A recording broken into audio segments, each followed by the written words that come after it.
sell online, and grow your business.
Good morning, everybody.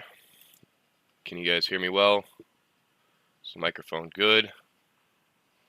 Hope you guys are having a good morning. I know I am. If you guys can like the video, share it, I'd really appreciate it. Just like and retweet my tweet that I send out. I'd really appreciate it. Good morning, Christopher, Muhammad, Brett, Maddie, Goofy, Trader Tom, Brett, again. Good morning, good morning. Alright, I'm going to transition over to the charts here, so let me know if you can see that. Should be able to. Sal, really appreciate that. Thank you. Hope they've been helping. Good morning, Selink. I'm doing very well. How are you? Good morning, Laurent.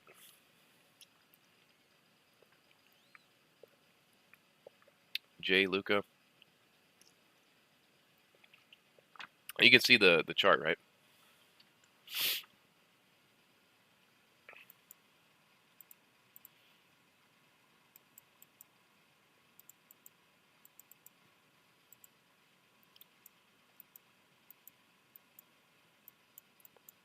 All right, thank you, Luca.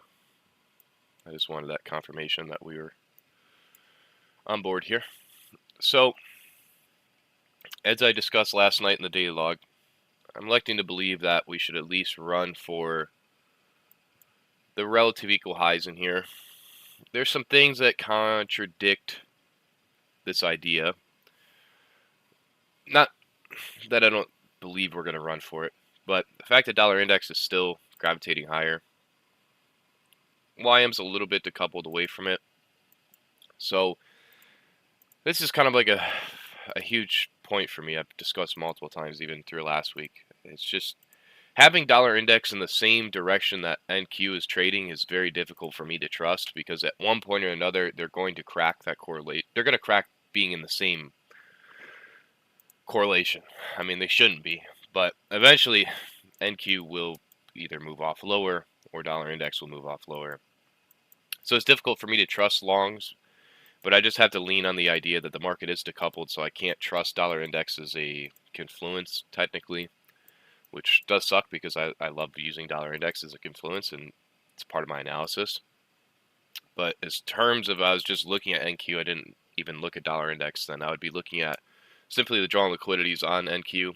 When the markets are decoupled, and this is just from learning experience and what I'm going through currently, is if something's decoupled, but yet, like let's say dollar index continues to go higher, NQ, the correlation, it should move lower. But since it isn't, then I have to kind of disregard dollar index and I have to just look at NQ and where the draw and liquidities are, because it continues to press higher.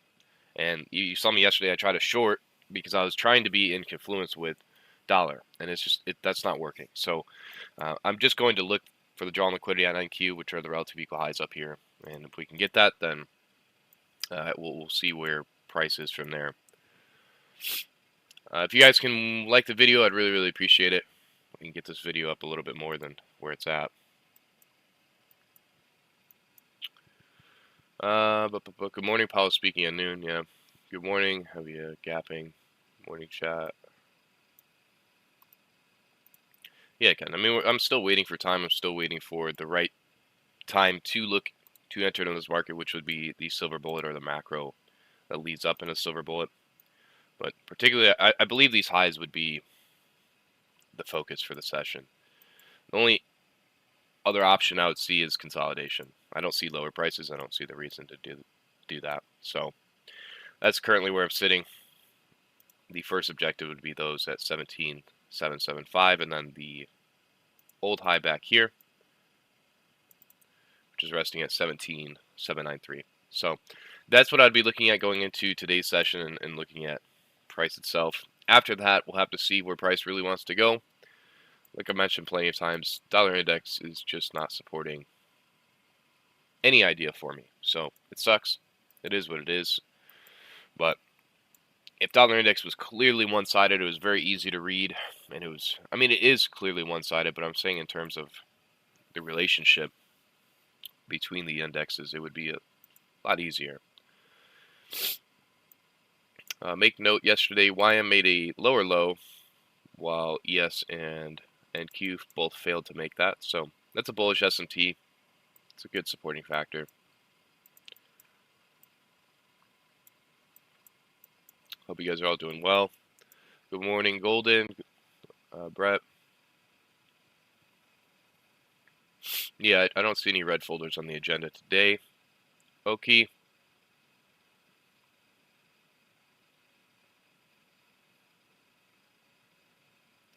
Trader Tom, yeah, I was more or less assuming that. I mean, I could have just gone for a short-term scalp, but at that moment in time with dollar index continuously pressing higher and we were all dropping off lower, at that point I thought at least we were going to run for some sell side. So, I mean, you get caught like that sometimes, especially when you're using intermarket relationships and you're in a decoupled market. Sometimes you get faked out, and that's what happened to me yesterday, but I was able to recover in the PM session. So it's difficult sometimes to be on live stream and people see you take a loss, and I generally don't care, but people don't see the full view of you even trading. It's like off stream, I took a trade in the PM session. It was a great trade. And it's like, well, people weren't able to see that. You only see what obviously I'm taking in this session.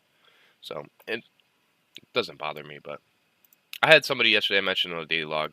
I'm sure you meant well. I don't know if you're on here, but just, you know, basically giving hindsight review why I lost. And I was like, man, I know exactly why I lost. You don't need to tell me why I lost. That's like my only kind of pet peeve with live streaming is people trying to tell you why you lost.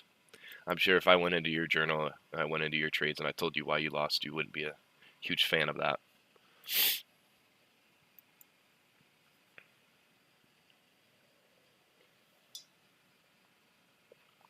All right, Okie. I mean, I'm in Chicago, so say what up.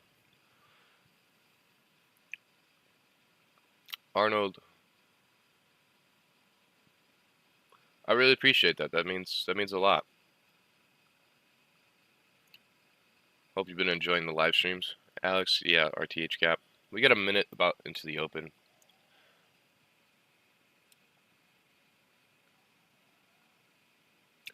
I was just targeting the original consolidation.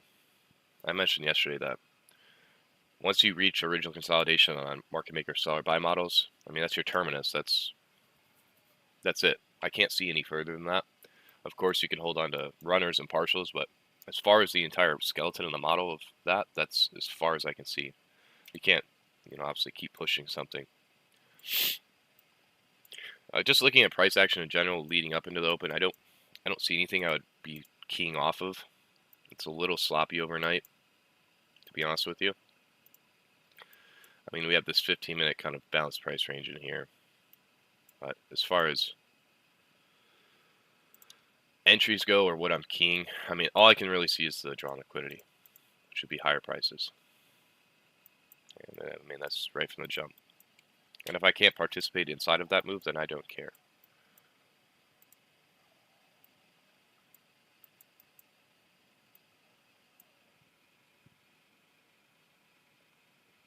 Cyber buckets.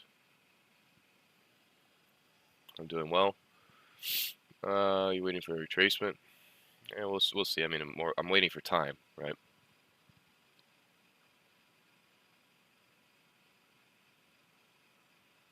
Luke, awesome to hear.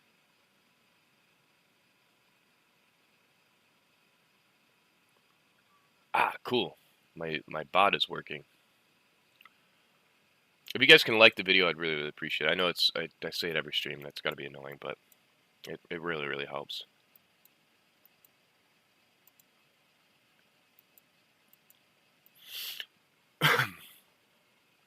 If you guys are wondering, yes, I'm going to be doing a giveaway the next 3 days. Just one account per day with My Funded Futures. So I'm partnering with them only because I utilize them and I think they're a great company. I won't sponsor anybody. I won't talk about anybody that I don't believe is actually a good company. So I believe they're fantastic. They're great. Probably the best, if not one of the best future prop firms in the space. So I'll be doing a giveaway, just one account, basically for the next 3 days in here. All you have to do is just basically be subscribed. So it's good to see this night bot is working.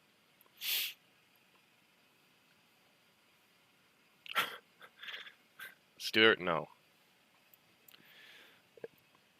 Making requests or like demands like that, I will not. I will not do.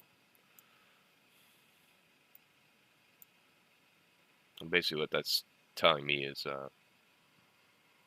to confirm a trade idea. Golden, yeah, I've traded with Trade Day before. I think that again. I think they're great, but I mean, go to My Funded Futures and look at the prices and look at the rules. It blows basically every prop firm out of the water in the future space. It does. I mean, it's not me just saying that because I'm with them. It's because if you look at the rules, you look at trailing drawdown, you look at the qualifications. I mean, that prop firm blows out. Top Step, it blows out everything. Apex. I mean, Apex to me is a scam, but I'll just keep my mouth shut.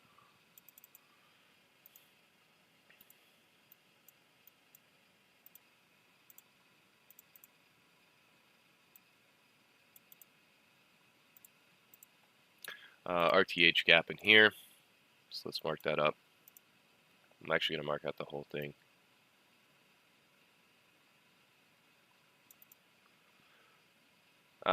Welcome for all those who are joining. If you can like the video, I'd really appreciate it. So what am I doing here? I'm marking out the RTH gap so that way we know what it's looking like, if we can utilize it at a later point today or just in general. And what am I doing right now in terms of analysis? I'm just waiting for time. I don't see anything that would be jumping out at me, telling me to enter into the market, even though I could predict, right? Predicting is different than knowing where price should draw to. We should draw into the buy side liquidity. That's what I'm anticipating. I don't have an entry pattern to get into it, nor is the time really correct for me. So we have to wait.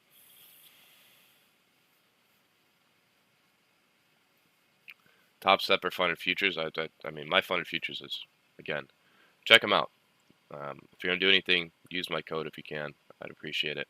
But they're sincerely one of the best. I mean, look at the rules, look at the payout. I mean, just from experience, the issue with future programs is the trailing drawdown, which they have end today, and the payout. They're very, very sneaky on a lot of those things. A lot of these people, and the payout system is, and activation fees.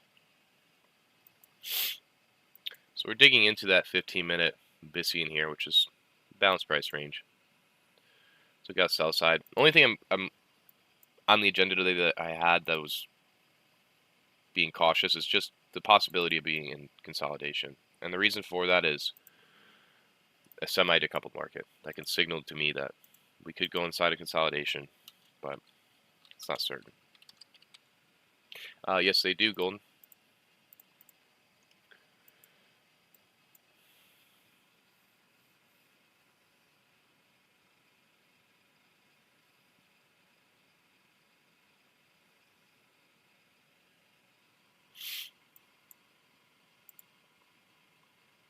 So if you just look right now at the relationships, go to like a 15-minute chart on your SMT or 5-minute. Look at where YM's trading off higher, NQ's trading lower, and ES is basically in the middle. So it doesn't mean that the market's completely decoupled right now, or at the present moment it is. It doesn't mean that it can't get back into sync. Typically you'll see decoupled markets on a Monday or right at the open. Overall, I mean, we are quite decoupled away from dollar index, so it makes me weary of a lot of things. I mean, I feel like a broken record with it, but it's something you guys need to be aware of.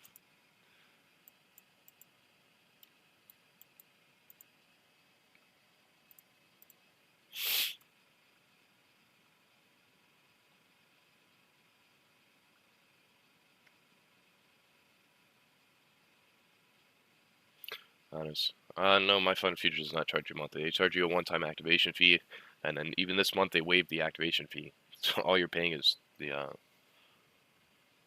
fee for the monthly. I mean, they're great, man. Even before they launched, I knew that they were probably going to be the best in the business because the other sister company, My Fund FX, I mean, they just listen to the community and they actually do the things that the community wants. Like My Fund FX was the first prop firm to do no time limits, and you saw everybody else switch. I mean, it's crazy the impact that they had on the industry. So listening to prop firms and the prop firms that listen to the communities are fantastic, man. I mean, and they actually do the things that people want. Can't ask for anything else.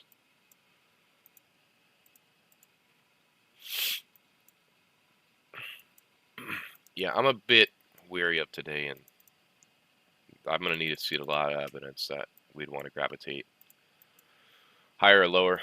I mean, the reason for that is, A, look at kind of just this range that we're in here. I'm not saying that we can't gravitate towards the relative equal highs at one point today, but really this is my sticking point. I've made this very clear over the last few days here. Dollar index continuously gravitating higher is putting me at basically weary standpoint to push NQ or the other indexes and have a very clear confidence bias in it. Because to me, dollar index is probably going to gravitate higher over the next few months and weeks. It's the way I'm viewing it. Because if I look at this, to me, it looks like a very clean market maker buy model.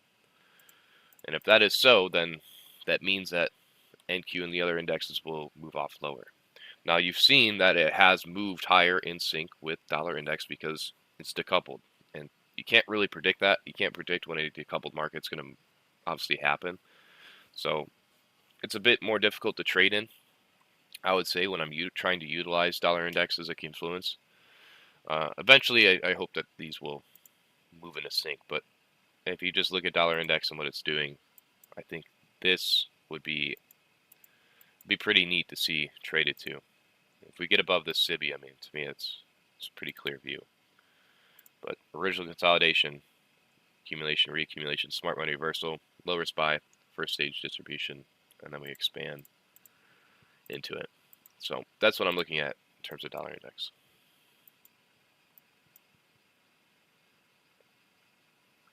Yeah, I definitely agree, but at the same time, that type of mentality will also get you hurt, because at one point or another, you're just going to get slapped in the face. But I agree with it. But ignoring those type of signals and ignoring that type of information, to me, is naive. Like, I've utilized dollar index, I've utilized intermarket relationships for a long time, and I understand how they work, so I trust them. For those who don't utilize it, you probably look at me and you're like, ah, that's stupid. Why would I utilize that? I'm just going to only pay attention to NQ. It's like, well, that's fine, but when intermarket relationships are moving and they're in sync, man, they prevent me from taking a lot of losses. They keep me out of the market a lot of times, and they also tell me when to get into the market. I know there's a lot of messages on here. How to draw the RTH gap. I mean, the best way to do it is to have the indicator for new week and new day opening gap. And once you click on RTH gap, it's going to have the RTH gap drawn out for you. So all you have to do is just overshade it, like this in here. So put a new day opening gap indicator on, and it's going to show you. That's the best way I could do it. Rusta, what up? Good to see you in here. I don't think you were here yesterday. I'm not sure. I'll definitely look into integrating TV and 75 as game chip. Yeah. End of day is just end of day trailing drawdown. So like in the actual session, or if you reach like a equity high, it doesn't draw up to your equity high. It's much better than like an Apex. Apex is crazy.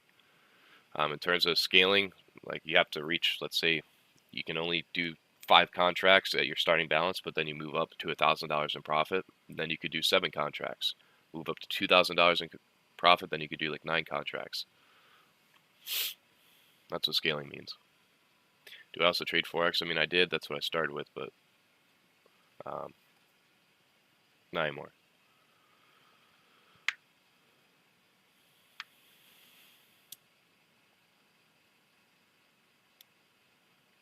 I mean, Mullane, look at their model. I mean, I don't know their model, but a company that constantly has 90% off, and I don't find that to be profitable.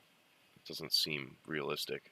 And their rules, payout rules, their trailing drawdown rules, none of that makes any sense, to me at least. I don't know why to be a consistently profitable trader long term, like when you get in these prop firms, do you actually think about it? Do you actually sit down to yourself and be like, can I see myself for a year, 2 years being with these people? Most of you don't even think like that. You just want to get funded and get paid out and think you know, one payout's going to save your life. Like, it doesn't do anything for you. Even if you made 10 grand on a prop firm account, I mean, whoop-de-doo. It doesn't do anything to your life. I mean, for a little bit, but you have to think long term. Can I hold this account for years? Can I be with this prop firm for years? Can I build this equity up? Can I sit with them? Can I build a track record? Like, most of you are thinking in like just a week time frame mindset. I mean, don't get me wrong. I thought the same way too, but as you get more mature, you want to think long term. You want to think years and years down the road. Like, can I be with this company for years? Are they going to sell out? Are they going to go bust? Are they a scam? Same thing with your account. Like, can I build this for years and trust that this is not going to go underwater?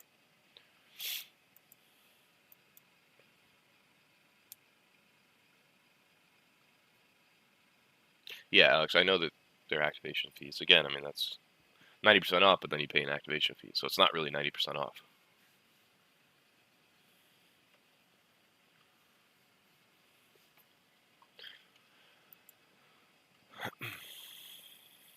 So that orange shaded line is the new day opening gap, and then the new week opening gap is resting underneath it. 15-minute balanced price range sort of in here, just highlighting the BISI.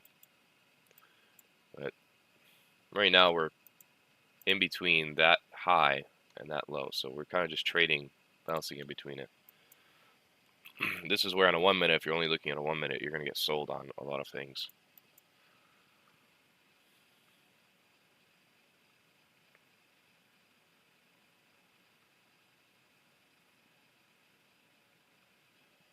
I asked if I see it as a bullish breaker. No, I mean, What's the narrative? What's the higher time frame? What's the draw on liquidity? That oversees any pattern that you're going to see. What's the draw on liquidity? Higher prices. Draw on liquidity is above us. So if the narrative and the bias is higher, then any bearish PD array will be ran over, and it'll be disregarded / disrespected, whatever you want to say.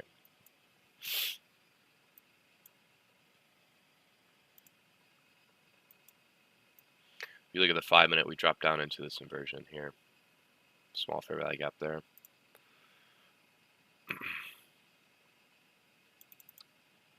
For all those tuning in, can you please like the video? I appreciate it. I'm not even looking at really the viewership or anything right now, but I would appreciate it.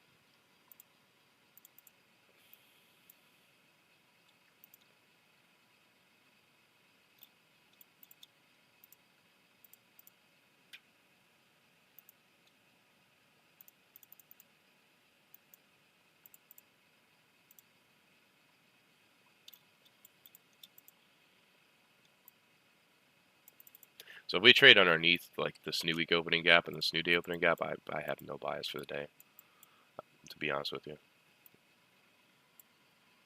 Look at YM. YM's screaming higher. ES is traveling off higher as well. Which is, I mean, it's a good sign. I mean, that's what you want to see if NQ is going to pop off higher.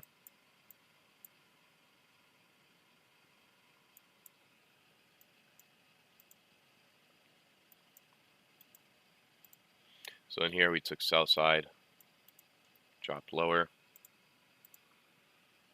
See if we can start getting some upside.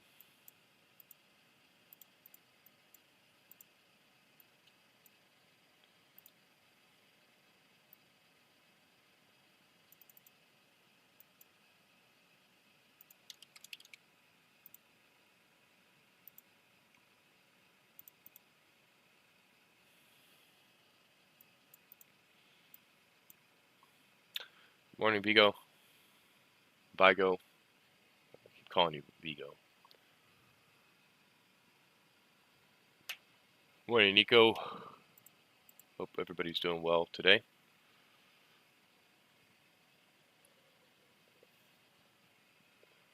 I mean, right now I'm not pushing anything. I'm just waiting more or less for time. Which would be, I mean, we're moving into the macro before the silver bullet. I would need some really clear evidence on like a 1 minute that we're really displacing higher. Maybe a couple times that we're respecting bullish PD rays and wanting to gravitate higher. I mean, we have a lot of clean buy side up here. Took out sell side there. YM's moving off higher. ES is as well. So, it's decent signs. We have this 5-minute inefficiency here. So, that'd be a huge tell if we got above that.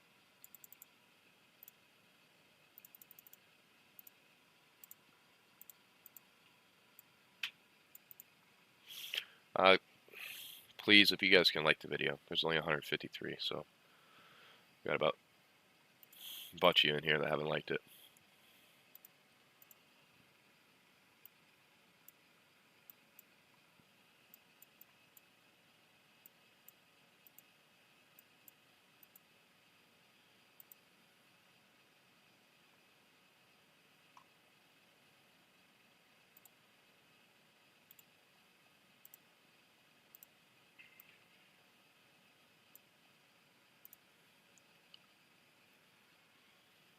Thank you.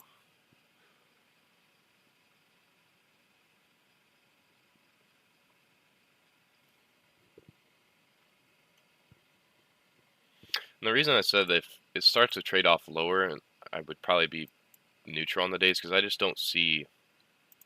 If we go lower, that means to me that we're probably going to be inside of consolidation. That's the way I'm viewing it. Because if you just look at the 1 hour structure, 4 hour, etc. To me, we should run for those. So we drop lower in here. I don't find a particular reason to run underneath the sell side to then go higher. So it's a coupled market, range bound. You have to be careful.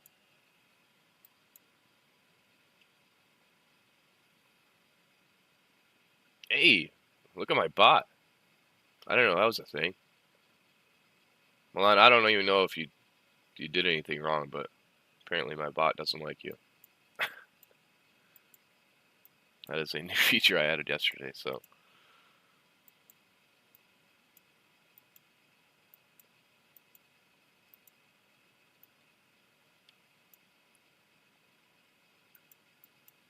I don't know if you spammed or anything. I apologize if my bot is just... Yeah, kind of sassy, huh? Ryan, I appreciate it. Thank you, brother. Let me put everything back on here.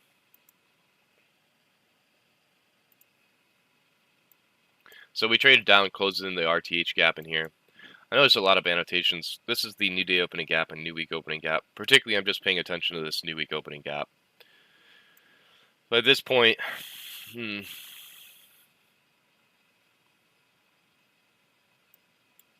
may want to trade for the sell side there. I just don't particularly want to short.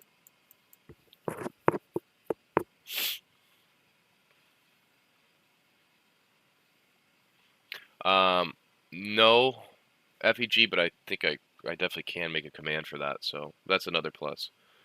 Particularly, I did it for just to promote, and then like when I do the giveaways the rest of the week, it has a really nice feature on there for me. So just observe in this time for me. I'm just watching if we can trade to the sell side. Not that I would be taking anything in here.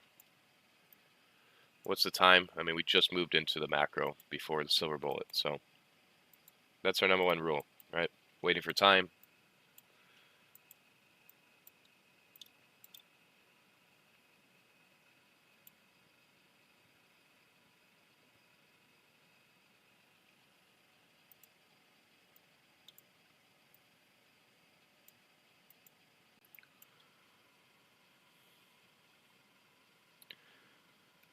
Yeah, I think we might be in consolidation here, boys, for a good part of this week, which I was aware of as well going into this week. I mentioned on the live or on the weekly forecast, and the reason for that is if dollar index is decoupled away from NQ, it can put NQ into a consolidation at one point or drop it lower. So I mentioned this on the live stream. You just have to see what today plays out like. Not that you can't trade inside of consolidations, it just makes things a lot more difficult. You have to be a lot more nimble.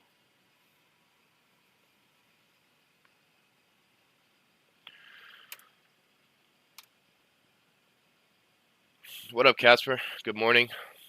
Raphael, what do you think about the silver bullet? Yeah, I mean, I traded the silver bullet on EU last year when I was trading Forex.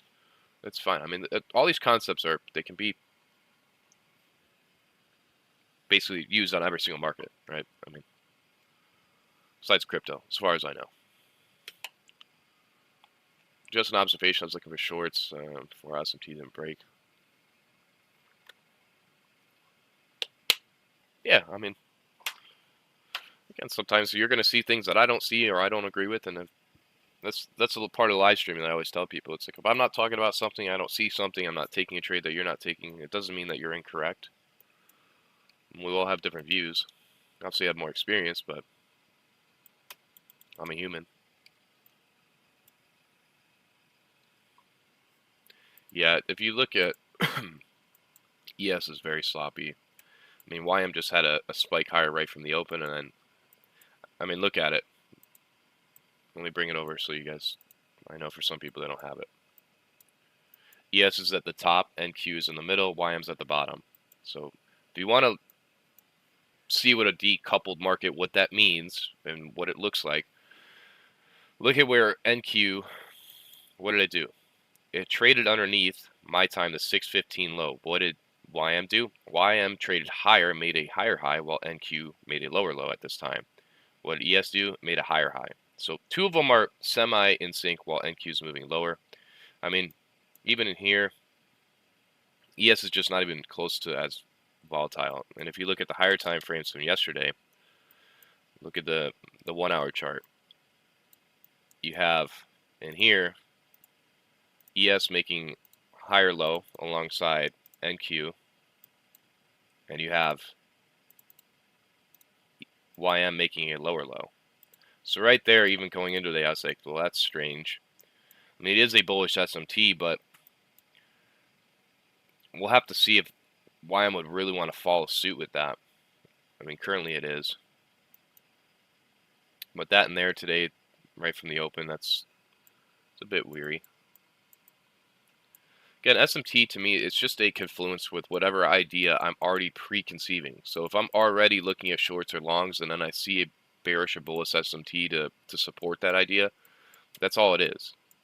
But to me, it's just that last confirmation, that thing that I'm looking for, or it's the first thing I'm looking at because it's tipping its hand to me. So it's either going to be the last or it can be the first. It depends.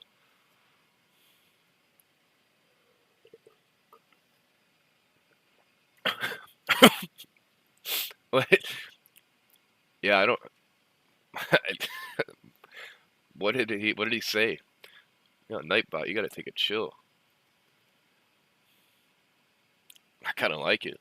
That's like what I would say. I don't know if he said anything wrong. That's hilarious.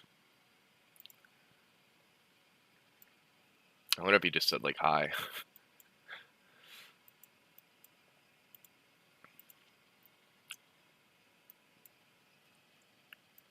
What are you on about?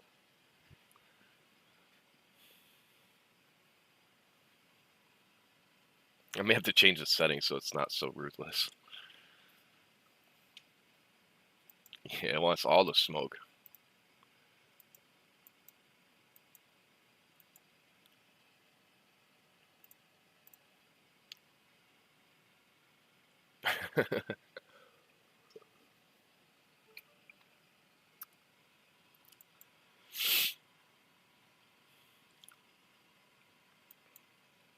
Yeah, I'm gonna be sitting still and just chilling for the most part probably today. I don't particularly know, obviously, but I definitely don't like that open.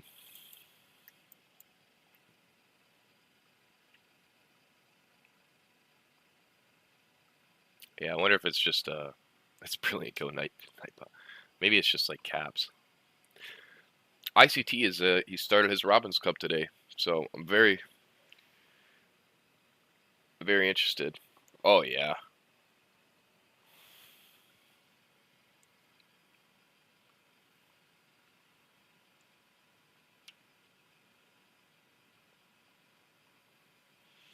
I'm just call you KG.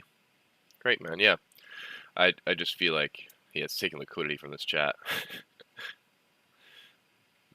I just feel like in these conditions, I don't want to push a certain bias. I can see the buy side liquidity being traded to. I don't really have downside targets. I don't see a particular reason for price to drop lower.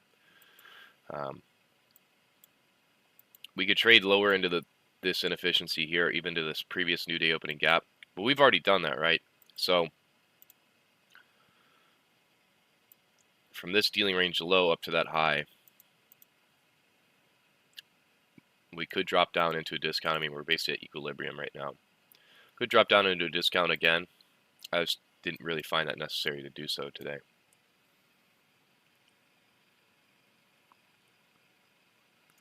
Oh, that's what I was talking about, ICT. Yeah, I mean, we're not going to be able to see until he's on the leaderboards. I'm scared to type in the chat. Yeah, maybe I have to, I got to loosen up on the restrictions on it.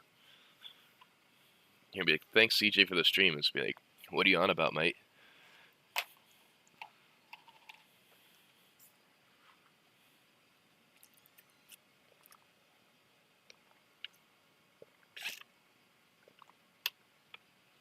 No, it's only the top 5 accounts.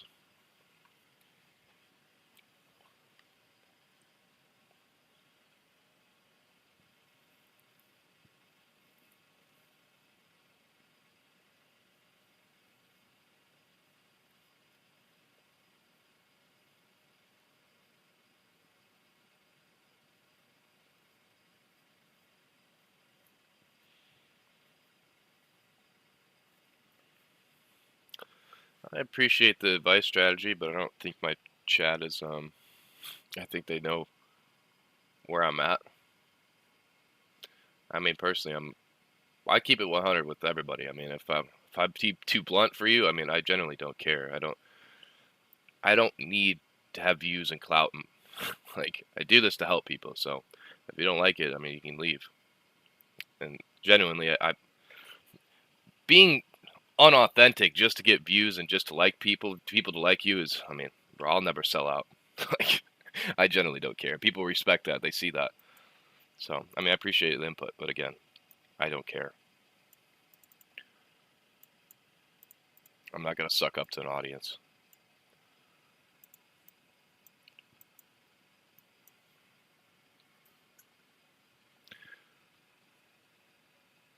Make it more strictly limited freedom of speech. Yeah. Scroller, I saw your message. Sorry, I got distracted with whatever that message was.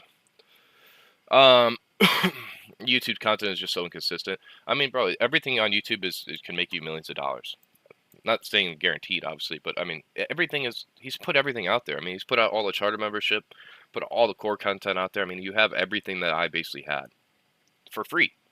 So it's just the way you utilize it and you interpret it. And I mean, there's a lot out there which can confuse you.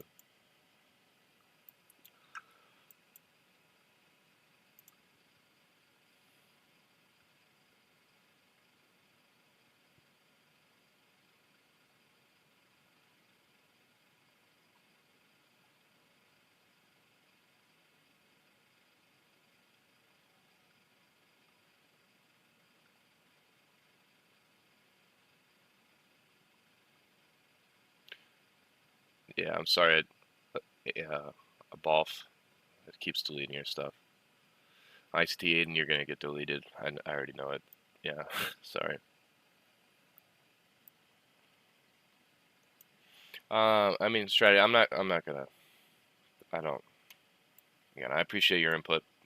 But I mean, I understand most of my audience is newer students. That's if you watch the live streams because you probably, if you want information, you want to learn. So that's what I'm assuming. As an experienced trader, I'm not on other people's live streams. I don't need to learn from anybody else. So I couldn't understand why you would be on somebody else's stream if you're experienced. That wouldn't make any sense.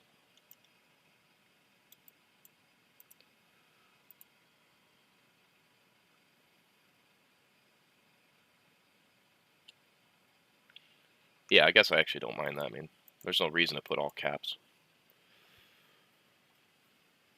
Thank you, brother. Have a good rest of your day.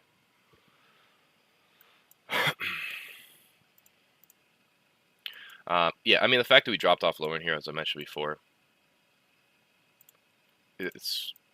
we could just go inside a consolidation. I'm not trying to get caught like we did yesterday. I mean, this is what happened yesterday is we dropped off lower, and I got sold on that, on the fake out. Looked like they were handing off to a running back, and he threw it for a touchdown.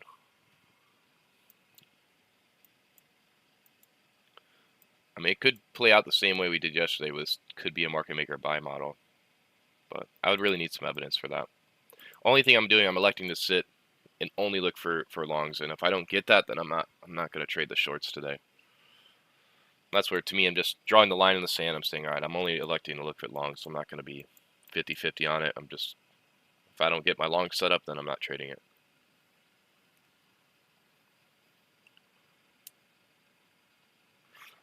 Do I use trailing stop loss? Do you have strict rules? Yeah, I mean, hopefully over time I'll be able to showcase that as well. I mean, if you go over to my execution yesterday, you kind of saw that. Each trade's going to be a little bit different because sometimes if I can push a certain position for a long period of time, then I can trail my stop loss, obviously, into break even, and then if I can trail it along with the trade, that way I'm moving it into profit. That'd be ideal. But sometimes, you know, I can just only place it to break even, and I can take my partials, or I can take the full thing out. It just depends on the trade that I'm taking. I'm not a very mechanical trader. I'm more just discretionary. So like, I'm utilizing my experience and leaning on that. If I can see a position pushing for longer than a 2R or 3R, then I'm going to hold on to it. I'm going to move my stops. I'm going to pull partials. As you guys see ICT do. I mean, he's not mechanical. He doesn't take out at a strict 2R or 1R. I mean, it's whatever the trade idea that you're in. It's how far you can see it. I appreciate that, guys. I really do. I mean, I also don't really like to be called the GOAT or you're the best. I mean, same with ICT. I mean, I'm a human, man. I mean, because you let that stuff get to your head, and that's where ego comes in. But it is a nice reconfirmation that I'm at least doing the right thing.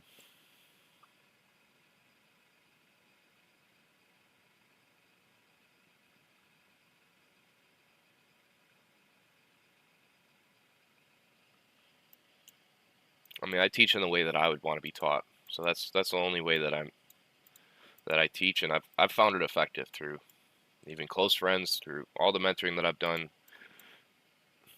At least the style that I like is the style that I would like as a student, is to somebody be very direct, blunt, even harsh, saying things that are mean, but it gets through to you. Most men, I can only speak from a man experience. If I coddle a certain student and I say, you know, you're going to be our, I mean, there's certain positive reinforcement, but sometimes you need to be direct and to the point and actually be very harsh with somebody to motivate them to you know, to get them to stop doing the stupid things that they're doing. At least for me, I mean, I've always liked when somebody was like almost shitted on me, and it motivated me because it made me angry. If you're ever angry, that's a good thing. You should utilize anger. I've utilized anger throughout my entire career. I was pissed off that I wasn't where I wanted to be. I was pissed off I didn't have the life I had. I was pissed off that I didn't look the way I wanted to look. I mean, if you don't utilize that, then you just get into your feelings and you get all sad about shit. It's like, use that anger for good, especially for a man. I mean, I'm pissed off majority of the time, but I just utilize it in a good way.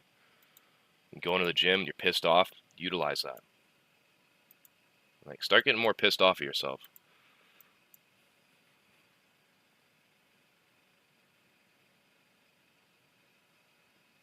Yeah, I mean, I don't hand out fucking participation trophies out here. There's no second place in this life.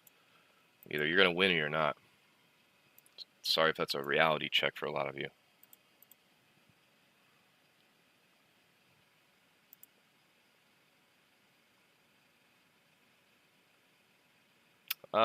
That's a great question.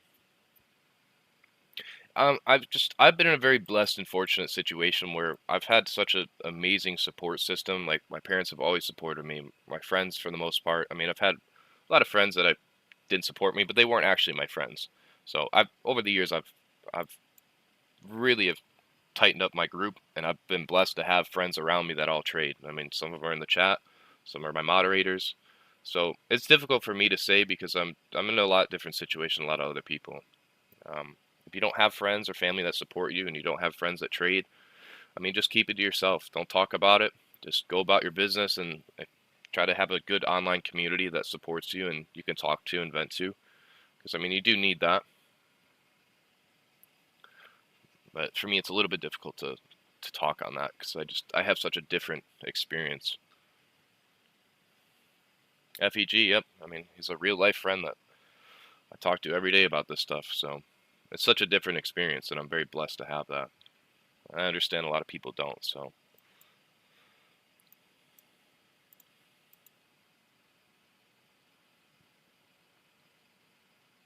Scroller, I keep seeing your message. I mean, again, it's just the way the YouTube is all you need. I mean, saying it's useless or the knowledge we shouldn't use, that doesn't, to me, it doesn't make any sense.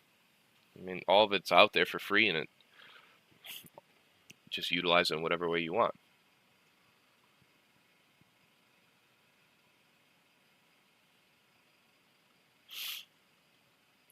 I mean, we are friends IRL, not trading. Yeah.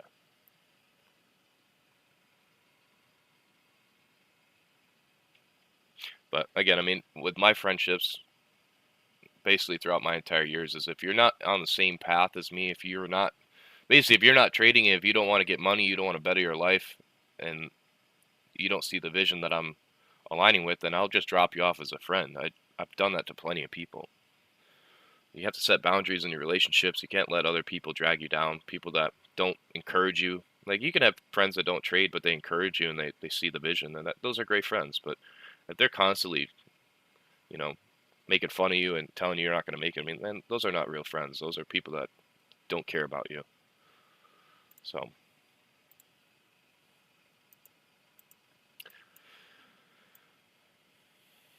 not trying to call the bottom. Yeah, I mean, yeah, I'm not trying to pick bottoms or tops. I would need some type of evidence that would want to displace higher. Again, I'm just electing to do one thing, is electing to sit on one side of the curve today, which is looking for longs. And if I don't get that, then probably not going to do anything.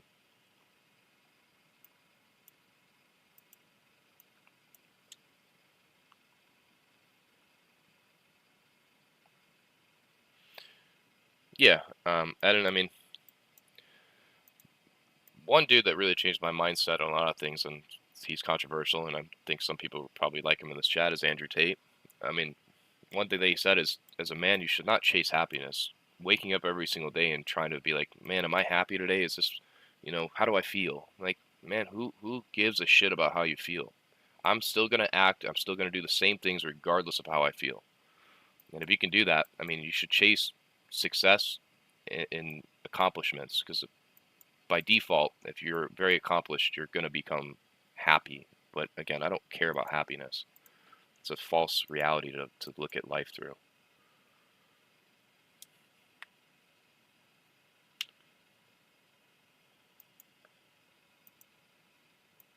Yeah, I mean, again,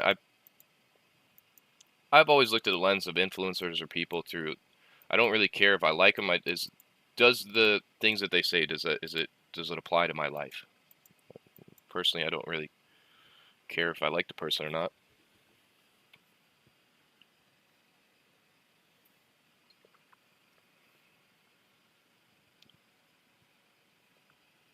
I mean, we're just trading through this. I mean, look at YM's not trading off lower. ES is, but to me it just seems highly manipulated. I'm not going to be trying to push price. We keep referring back to this old new day opening gap from Friday. Or actually, yeah, Friday in here.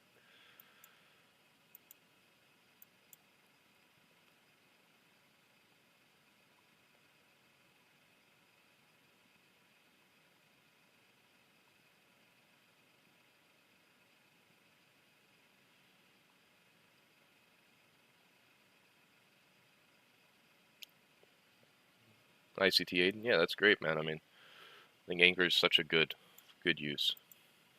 Like I said, I can only speak through the lens of being a man. I don't, obviously I don't know what it's like to be a woman. It may be different if there is females watching me, I don't know.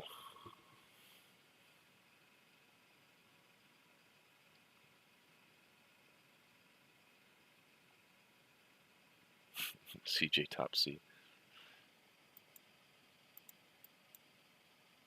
Yeah, like I said, I'm not. I mean, I see the chat. I'm not going to get into a discussion about that. I just wanted to make a drawing point to it. As far as stocks, I mean, I'm just looking at ES and YM right now. Yeah, this session looks like yesterday. I mean, just again, I'm not trying to get sold on the shorts. You can see we did this 3 times. The only thing I do see is there is this trendline phantom. So a lot of quote-unquote retail would be looking at this as trendline support, as ICT would say. So could trade through that. But again, we're still inside of that new day opening gap, which could lend support to push price higher. And we're basically inside of optimal trade entry. So from this dealing range low up to that high, we're dropping down into optimal trade entry.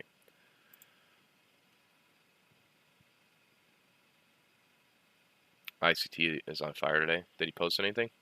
Man, I'm so excited for him. I've never been more happy to watch somebody and cheer somebody on. I mean, I've been waiting years for this. So to me, it's a dream come true, man. I cannot wait to watch him this year. I'm more happy for him than I think he's happy for himself, to be honest, man. Because to me, it's going to be a really good closure for him. All these people have always doubted him, which I've always believed in him. Obviously, all of you as well. Is that their safety? Yeah, I mean, when I traded trend lines, like I have experience doing it, so I understand what they're viewing. I mean, it's basically like every time you touch a trend line, you're expecting some type of bounce. You're expecting this basically to provide support or resistance. So when I traded them, I mean, when you draw them into the eye, it's like, yeah, they actually really do work. But I mean, that's just you putting a line on the chart. It's not respecting your line.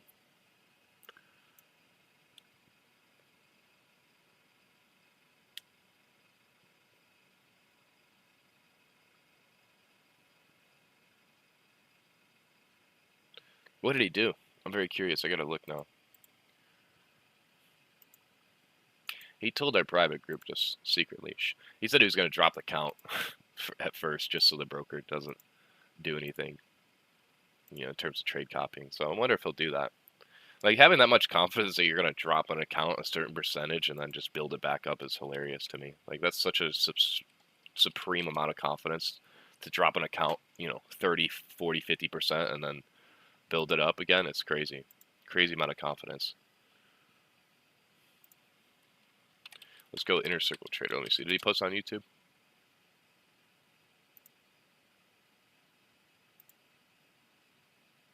It doesn't look like he posted anything. Twitter, maybe?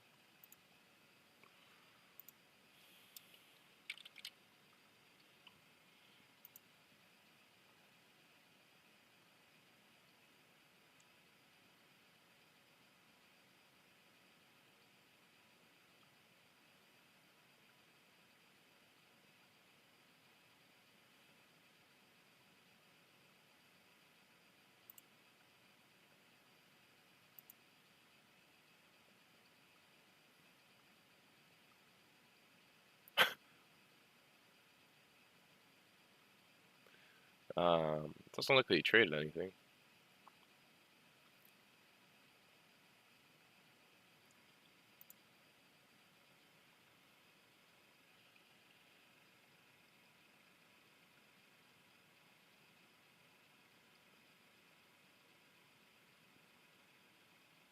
Yeah, I saw this. It was just on his Twitter. Yeah, I mean, he could be. I know his personality. He could be very toxic, and I'm sure he doesn't want to be on social media. But social media is addicting, whether you want to believe that or not, obviously. But especially when you're with his level of fame and influence over the community, I'm sure it's hard to get away from social media, and especially when you're in a competition, you probably want to talk a lot of shit to people.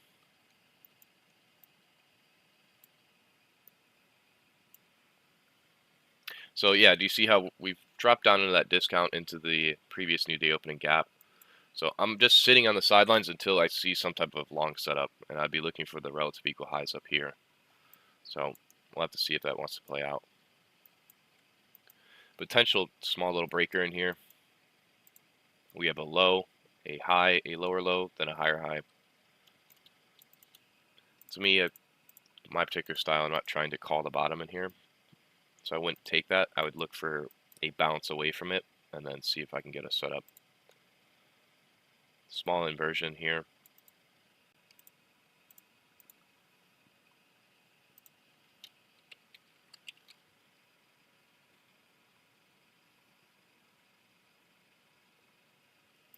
Yeah, I mean, anybody that says they don't like attention, they don't like, I mean, we're human. Even myself, I mean,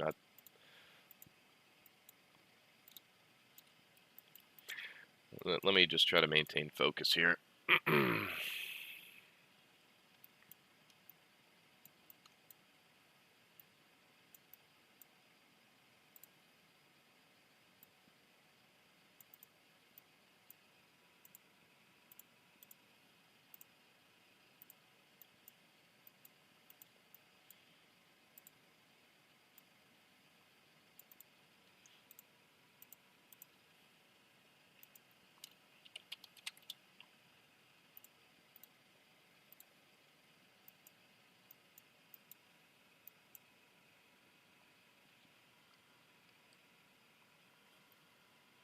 If I go, yes. No, I'm a robot.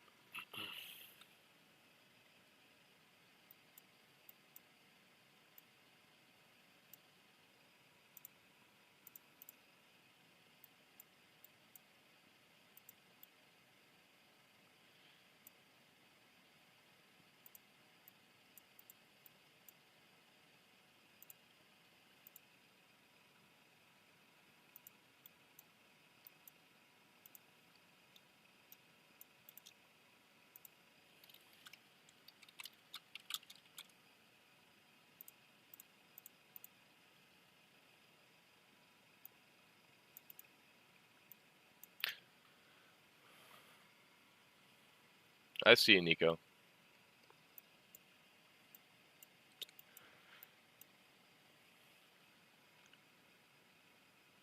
So dollar index is dropping off lower, which is good.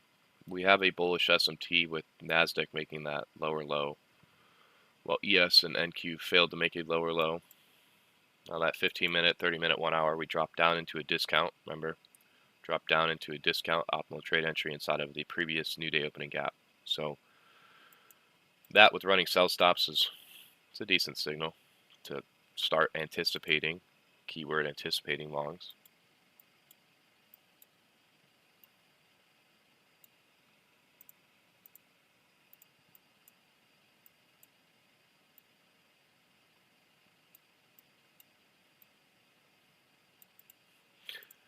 Nico, just for your sake, I'll do it for you.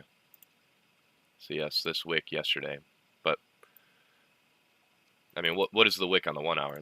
The wick on the 1 hour is the bullish order block, right? So we're dropping down on the mean threshold of that and inside of the discount.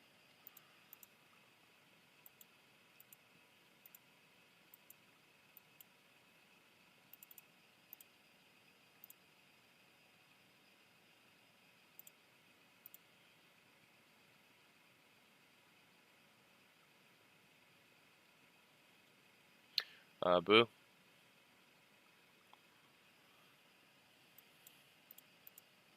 I mean, personally, I don't know. This kind of disagrees with what ICT was saying. Is like, I mean, yes, if Tanya has 3,000 people watching her and they all go long, I mean, I would elect to believe 90% of those are all on eval challenge demo accounts. So, is that stop loss? Is that really real? I don't believe so. I mean, there needs to be real liquidity in the market.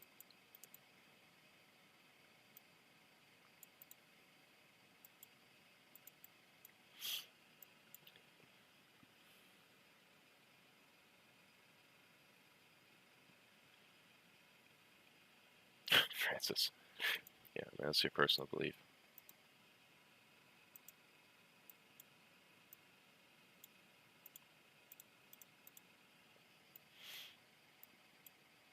So to me, I'm not trying to pick a bottom in here. You could go long off that breaker. It's fine. But if I can get a displacement higher, confirming to me that we want higher prices, I have no issue with that.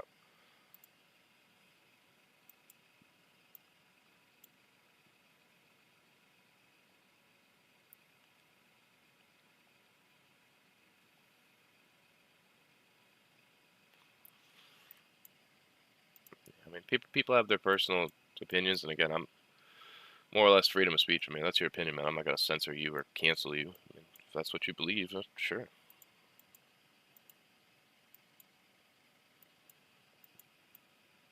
Nico, all right. No worries. Have a good rest of your day. I haven't even checked on the stream. Don't know where we're at. I have no idea. Yeah, we're pretty on par for the most part. 500 views. If you're just tuning in, I appreciate it if you like the video. So to me, this is more or less an example of like, I could try to be picking a bottom here. I could get the best risk to reward picking an entry in here, but I could also get prematurely stopped out because I'm trying to pick a bottom. So my style and what I try to teach is, especially if you reach a higher time frame point of interest, you can just wait for a displacement away from it. I mean, we're so far in proximity away from that buy side liquidity pool.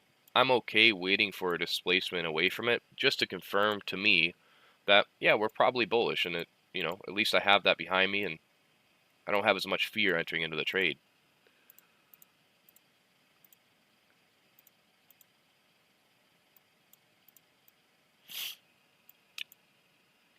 The 5-minute and the 15-minute, they just don't look exactly primed to me, to be honest with you, to really look for longs. But things could change with time, of course.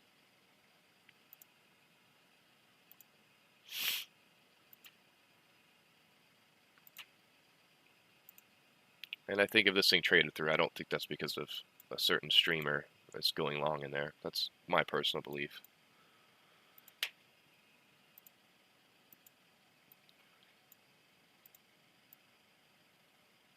And to me, that's like a if this thing does trade underneath that low, it's a really good example of my particular style. Sometimes I have pros and cons with my style, where sometimes it's a little bit too much patience, and the move unfolds without me. But at times it really does protect me because I'm not jumping into the markets too quickly. I'm not getting too eager to jump in.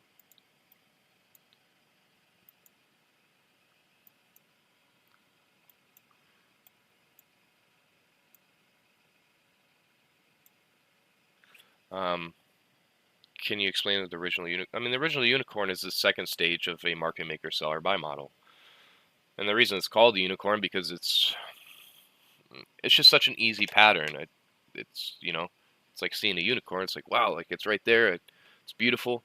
It's a low-hanging fruit because 75% of the model has already been complete. So it's it's super easy to spot that.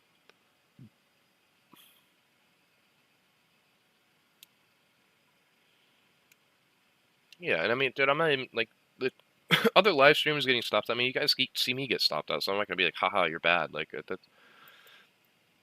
everybody gets stops out. Everybody takes losses. So for those who live in a fantasy world, I mean, that's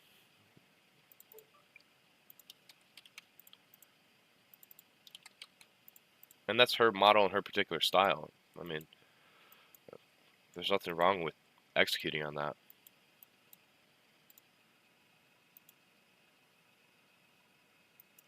Like the number one thing, I don't really care if you like her in particular, or other streamers. I mean, man, I support streamers because I understand the reality of it. It's very difficult to trade with a huge audience watching you, and most people just will never understand that.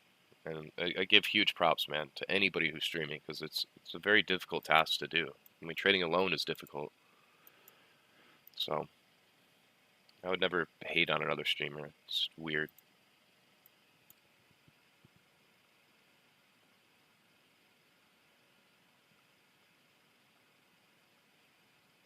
Do I, for the most part, yeah. I mean, there's just different days and different styles. If I'm very confident that price should drive higher, I could enter in the first stage. I could enter at the low risk buy.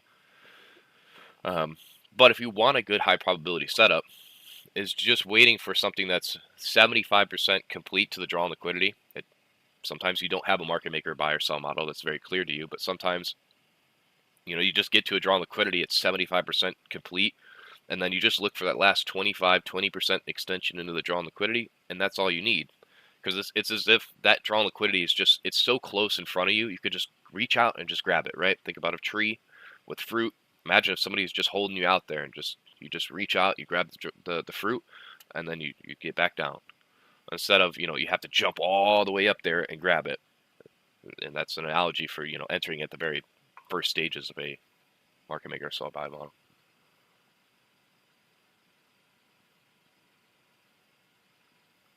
Francis, yes, exactly. I mean, you understand. I mean, I would only criticize other people that are trying to shill some type of mentorship when they don't actually have proof that they can trade. That's the only time I would give criticism to somebody.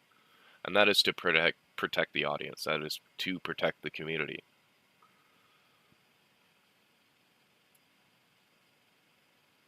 Yeah, exactly, Rista. I don't know. Some people are keeping up with two streamers. I mean, that's crazy. Yeah, I'm sure some people are giving me when I watched ICT. Like, I wouldn't even have him on the chart. I would just be listening to him in audio. And if he was mentioning the same things I was looking at, then, that's great.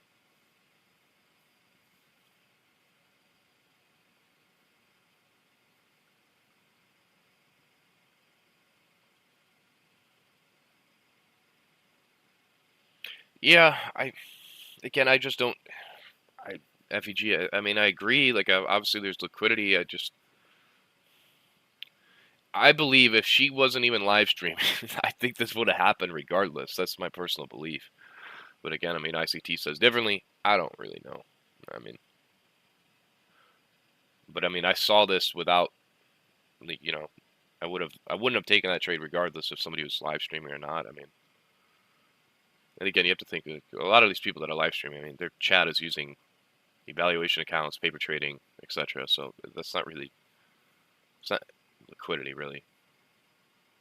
Like real liquidity is real money. And we're such small fish in the pond. I mean,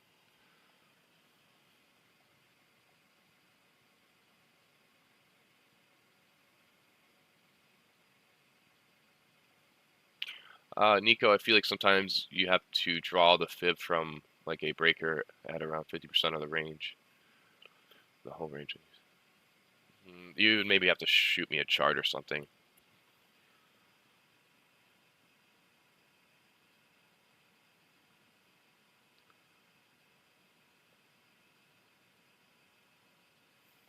Thank you, Francis. Yeah, I mean, I try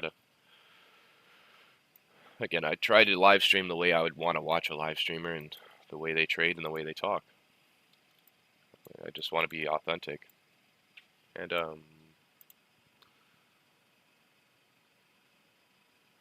I don't know. He kind of stood on the idea that I thought he was joking, to be honest, but he really stood on that idea, even in our private group, that if you're a live streamer, you need to be aware of that. But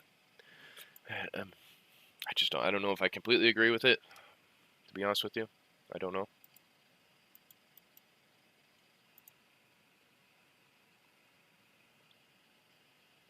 But would still be looking at longs in here. I really would like that confirmation. We're still halfway through the silver bullet.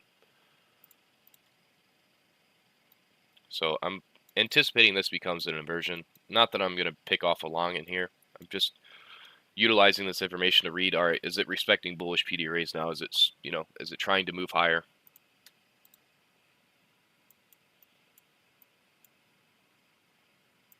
Do I use SMT at all? Yeah, I use it every single day. I mean, right now we have a bullish SMT where, I mean, there's two flip sides of the coin where I do see bearish SMT. NASDAQ failed to make a higher high while ES and YM both made higher highs. But if the narrative is bullish, then you have to kind of disregard that.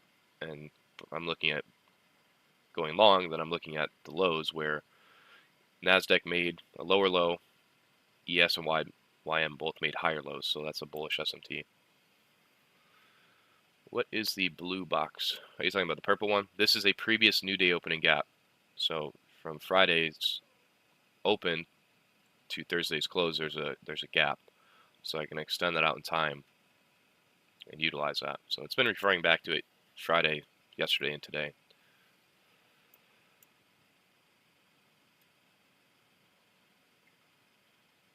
Good morning, Chris.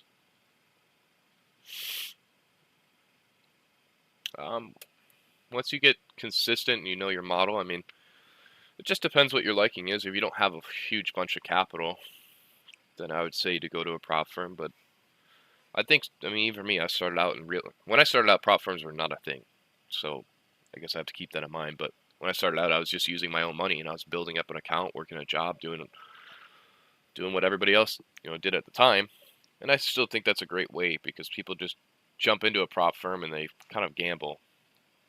But I also think they're very, very good for risk management because if you have your own personal account, you might screw up. You might actually do something worse than you would on a challenge. So it just depends on your style. If you don't like the risk being too strict, you don't like the rules or being pressured to make money, then just do your own account.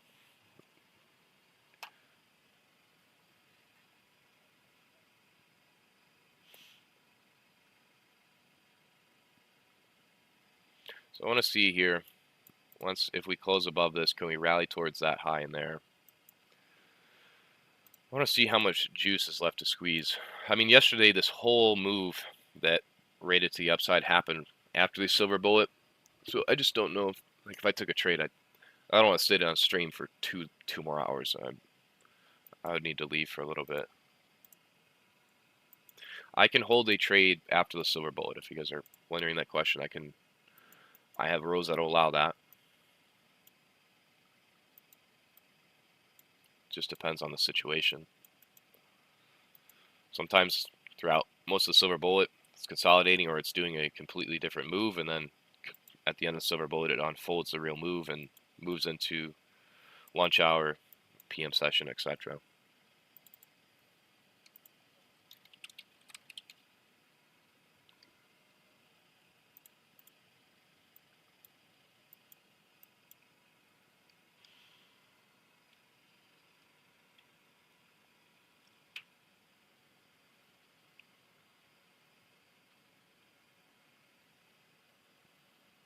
ICT Aiden. All right, brother. Thank you. Have a good rest of your day. If you guys are just tuning in, can you just like the video for those who haven't already? I really do appreciate it, man. The like and the support of the stream means a lot to me, because at least it gets it out there to other people.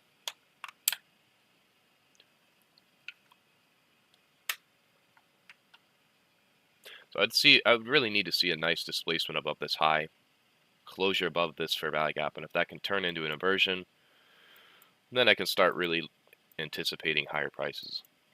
To me, if you look at this and I bring this full view, I take this all away, what do you guys see in here? Like this, all this rundown, but especially this. To me, that's a market maker buy model. I'm anticipating that smart money reversal. Look at yesterday. Original consolidation, we had this rundown. Smart money reversal, that's where I got sold on the fake. So that's the reason why I was just standing my ground today. Look at the new day opening gap on the 1 minute.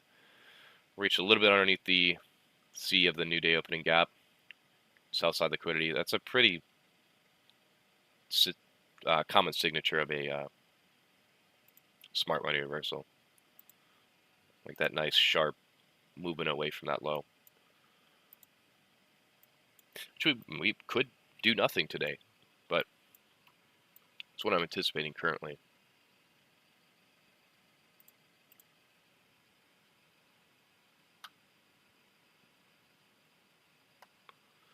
Mr. Byrne, I wonder if people...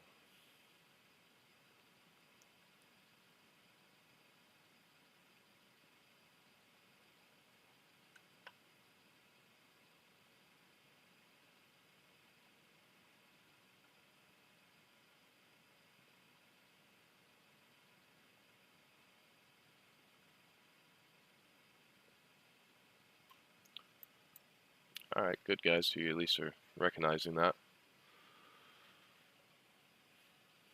Alright, I see some comments in here. I'm sure if I don't get to some, I apologize. There's just a lot.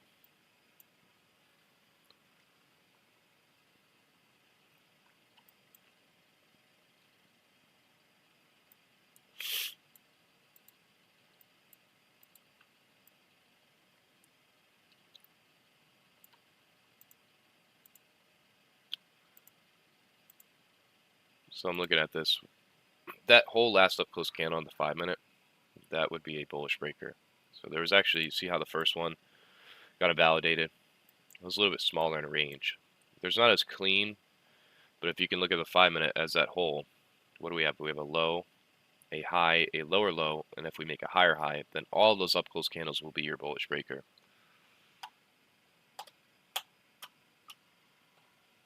Yeah, it's pretty similar to yesterday. If this thing actually plays out, then I mean it was identical to yesterday.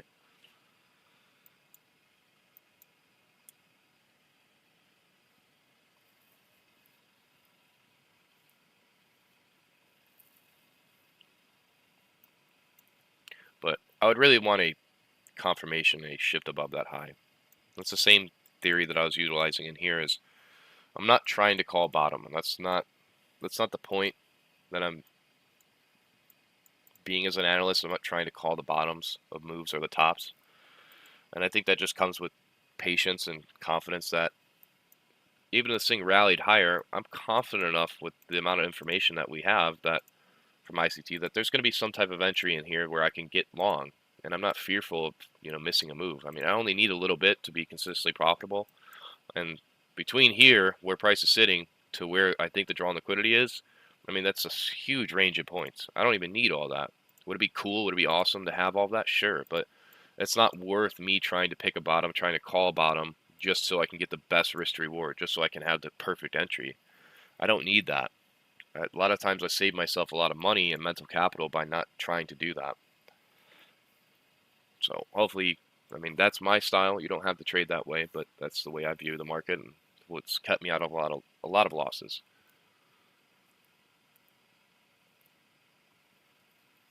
Yeah, you can consider the wicks and a breaker, but mainly with order blocks, breakers, mitigation blocks, you're looking at the bodies. You're looking at the mean threshold from the open to the close. You're not looking at the wicks. You're looking at the open to close, and the 50% of that block is the mean threshold.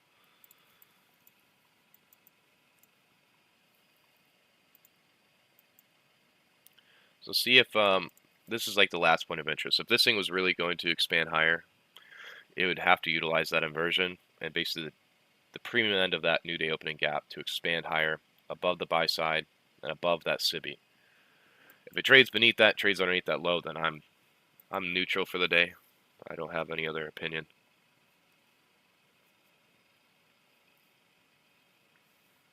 Yeah, and I think patience will be forged obviously through a lot of losses, but if you just pay attention to certain things that you keep jumping into price just purely off of technicals, not your emotions, like I just stated here, if you're trying to consistently keep picking bottoms and tops, I mean, that may be your personality, but to me, what puts me in a better probability state is just waiting for a move away from that point of interest. Like if it's moving into a higher time frame fair value gap, I'm not trying to short or long that. I'm waiting to see, all right, does it have a displacement away from it? And if I see that, then that's a confirmation to me. It's a little cherry on top. All right, cool. My idea is right. Just like we have in here. I'm waiting to see, can we get a displacement out of this? If so, then that's already confirming to me the idea that I had. And then displacement higher, some type of retracement. I have plenty of ways to get into the market. I'm not worried about that. Retracement back in, and then expansion higher. That's what I'd be anticipating. But if this thing just trades through, then I did the right thing.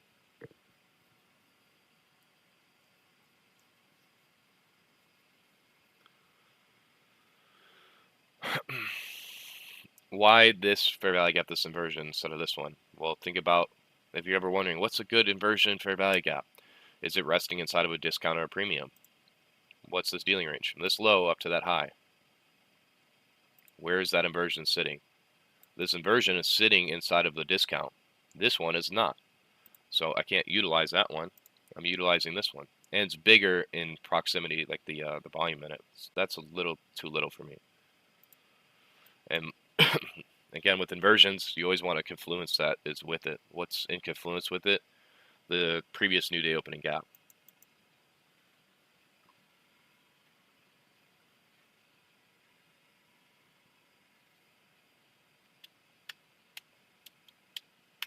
Would I be looking for shorts? I mean, no, I don't see the reason to go short. That's not what I'm anticipating. So if I don't get my long like displacement, then I'm not doing anything. I'm not just going to switch my bias.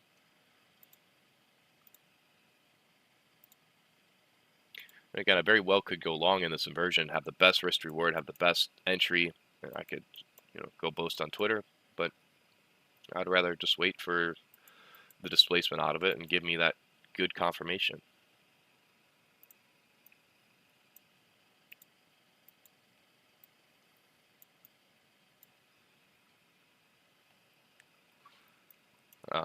I know you have a RTH. I mean, RTH is, let's say, liquidity void from yesterday's closing price to today's open, and you can utilize that as a draw on liquidity.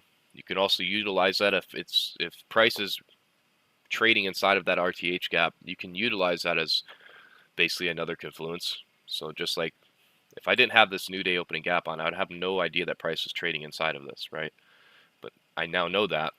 It doesn't tell me to go long, but it's a confluence with other things that are residing in the same area. So if a fair value gap, an order block, a breaker is residing inside of the RTH gap, and it's in confluence with my draw on liquidity, then it's just an added confluence. It can be utilized in multiple ways.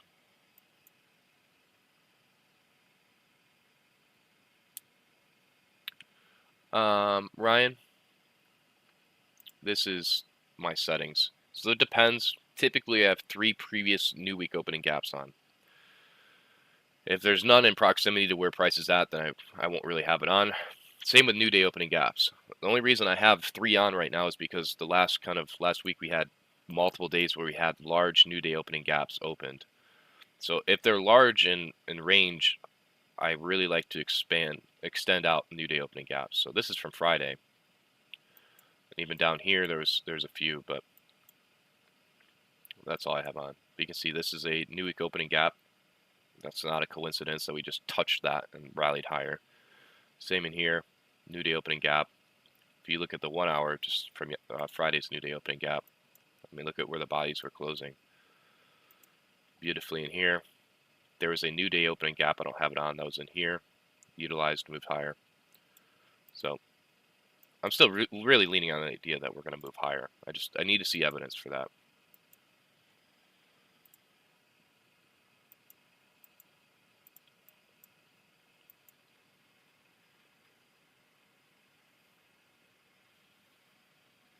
Lewis, thank you, man. I appreciate that.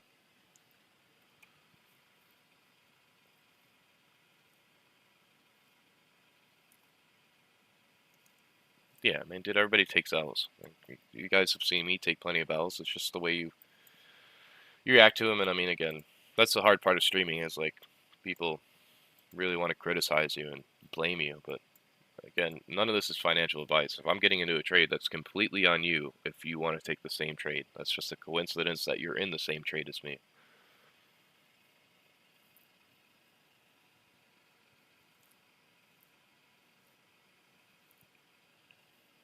Why did price raid through that 1 minute breaker? I mean, it may wanted to take out sell side one more time before rallying higher. And I mean, what was the rule that protected me from taking that loss is waiting for a displacement out of here. Same as this theory is I could have went long in here, but I'm waiting for a displacement away from it. Give me enough evidence. I demand out of the market the evidence I want to see. I don't just jump into the market at any given point. I demand certain criteria. I demand certain standards from it. I draw the line in the sand and I say, you're going to meet me where I want. And if it doesn't, I don't do anything.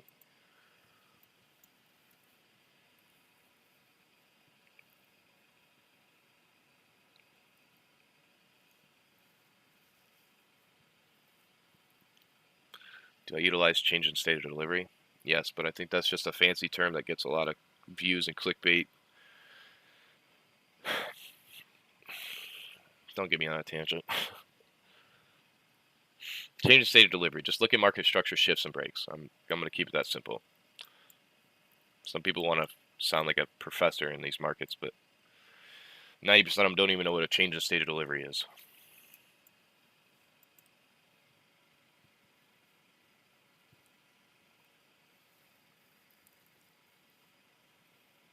You got one, you just didn't see it. I'm not sure what that means.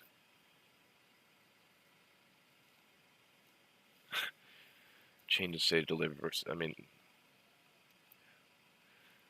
they're the same thing.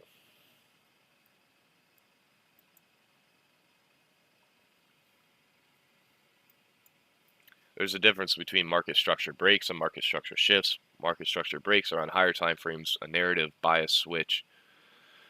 Shifts are lower time frames. Change in the state of delivery, you're closing above a previous order block or down close candles, which is still a shift to market structure or a break. So just look at it through that lens. Don't try to be a professor in this. Just keep it simple.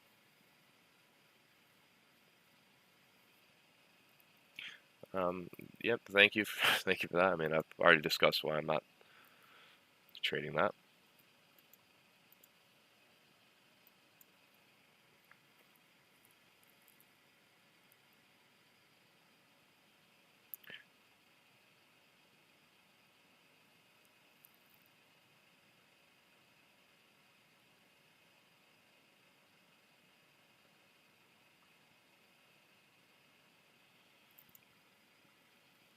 Yeah, we have some buy side here. Probably reach for it, but again, I'm just waiting. I mean, we're getting towards the end of the silver bullet. I mean, this thing really starts to expand. I may have to extend the stream out a little bit more if I see a position I want to enter into. And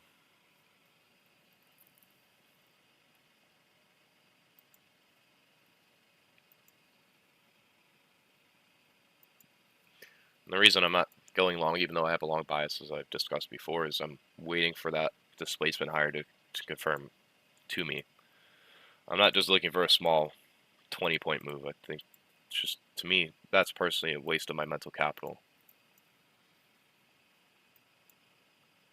I'm not trying to just get in and get a little Mickey Mouse move. I'm trying to actually extend something out. Not saying that's bad either way, though. That's just what I'm viewing.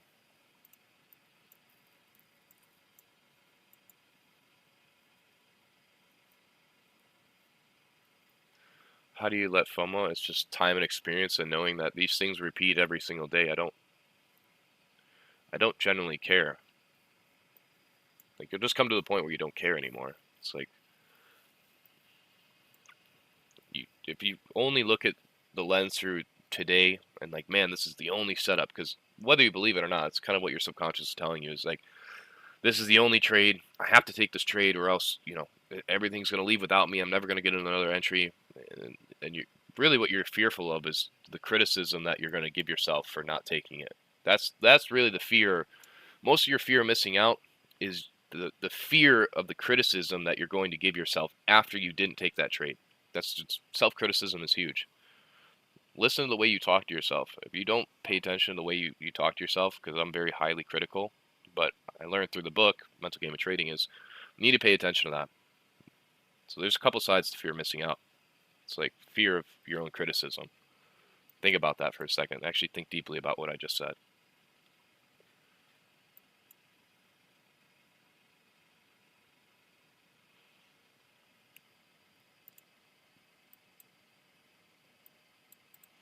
So in here, you could be like, man, if this thing ran off, you're fearful that... Does that make sense to you? I mean, hopefully it does. I mean, it's not super hard to understand, but I could see how it could be. So I could be upset if this thing runs. I'm fearful that I didn't execute on that. I'm fearful of the judgment I'm going to give myself because I didn't execute on the idea. But I don't care, because that's part of my rules, that I'm waiting for a displacement higher to confirm to me that we really are bullish and we really want to seek higher prices.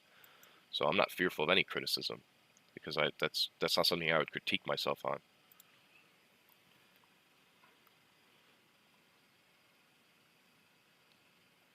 Yeah, I mean, if you even see me, I mean, I'm 6 years into the trading, 4 years with ICT, and I don't touch the seconds chart. I mean, what makes you think that you could touch a seconds chart? I mean, I'm not trying to be disrespectful, but I mean, if there was advice I had to give, like if I'm talking about one of my best friends, I'd be like, get off the seconds charts. You have no business being on that.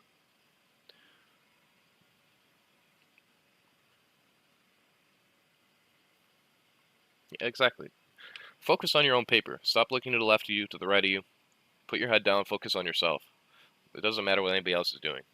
And I know that's easier said than done, but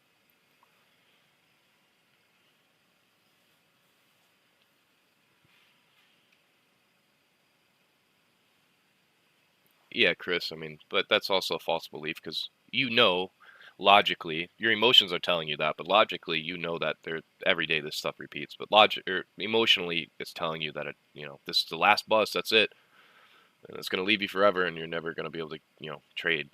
That's not true, obviously.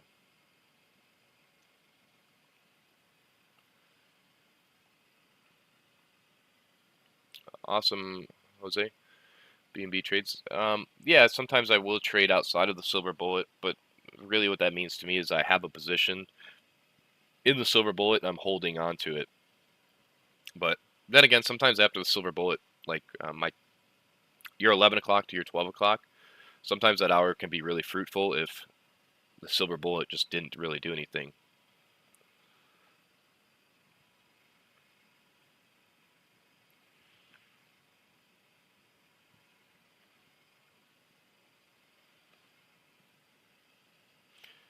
And to me, it's a really clear example why I'm not entering into this, even though I would prefer it to move higher. But to me, it would be draining a lot of mental capital just sitting inside of a position like this. I'd rather save that for a better position.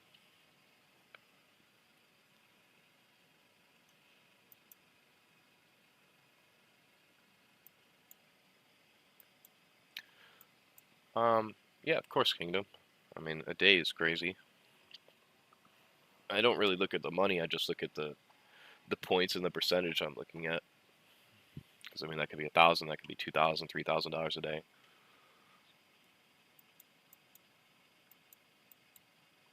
So that bullish order block in here, we dip down into it.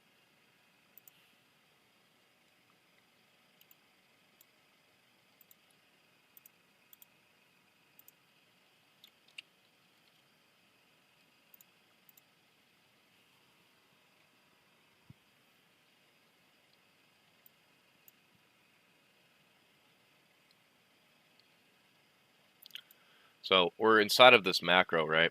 And since we've been consolidating for the last, I don't know, half hour or so, I'm going to suspect that this macro is going to move.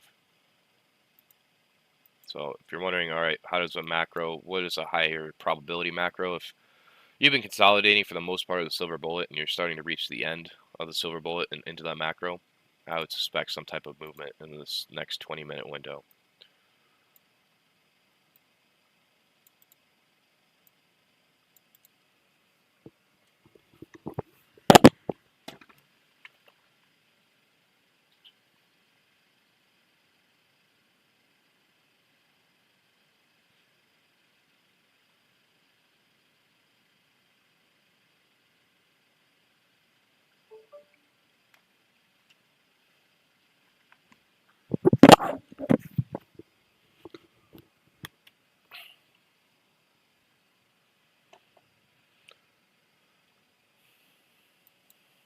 If you guys aren't already, subscribe, like the video. I would appreciate it. Thank you, Steve. I appreciate that. Awesome to see you in here.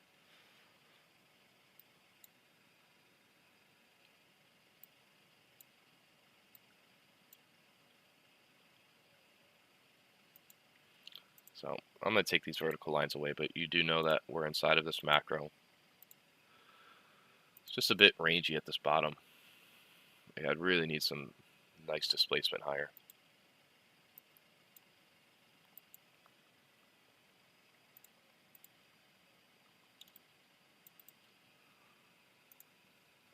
Relative equal highs resting above us there.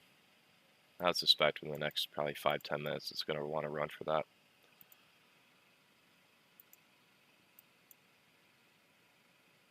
Why do I suspect in the next 5-10 minutes? Because we're inside of the macro.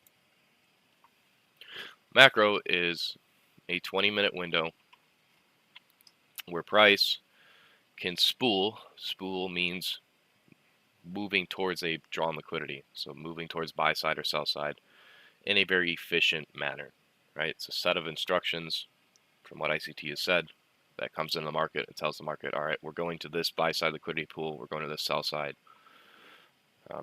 Just observe them. If you just back test the 20-minute windows, you can really see the phenomenon between it. My funded futures, Chris, which I will be doing a giveaway the next 3 days on stream. Just one account each day.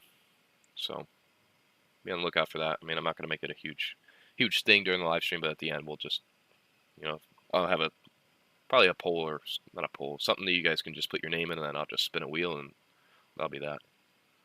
So, I mean, I love them. I think they're fantastic, and I'd love to be able to give back to you guys.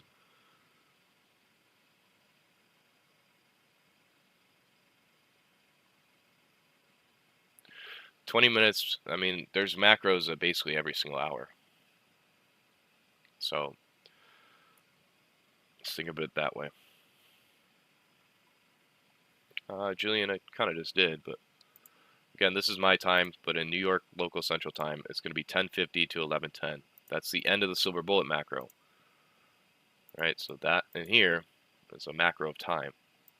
Same way in here, 8:50, this is going into the silver bullet to 9:10. Look at the volatility that came in that 20-minute window, right? And then we just kind of meandered around in between those two time periods. You can go into lunch with the same theory, go into the PM session, silver bullet, same theory.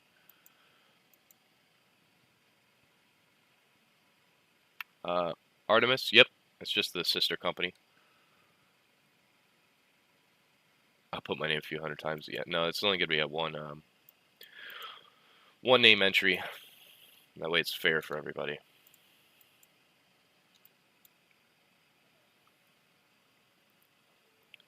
Islam, yeah. Islam.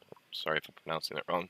Yeah, I don't want to change my time because I'm so accustomed to it. But the amount of comments that I get, it's almost going to force me to do New York local time. Which, I mean, it's UTC 5. So there's UTC 5.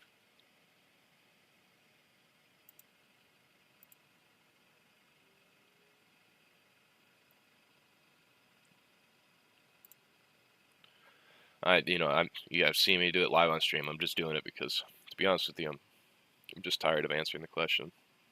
Which, I mean, it's my fault. Literally, Maddie. I mean, I'm annoyed into submission.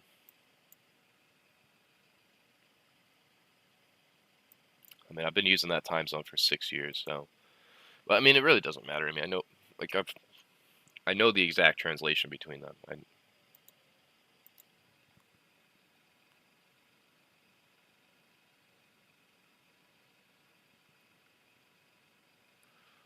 Narish, I mean, that's just time and experience, and I mean, trust me, and I've been through so many times of fear of missing out, FOMOing into positions. I mean, it's like riding a bike or anything you do in life. It takes time and practice. There's no other way around it. There's no cheat code. There's no easy hack.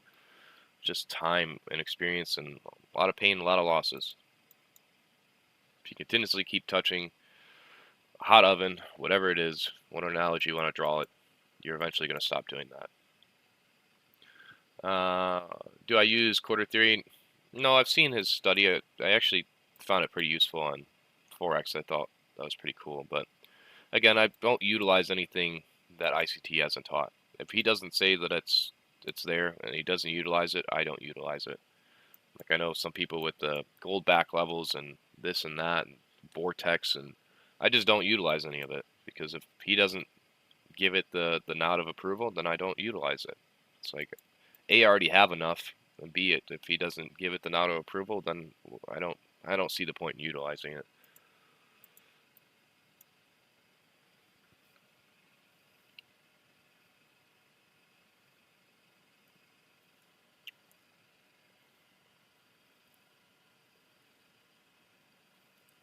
Jay, yeah.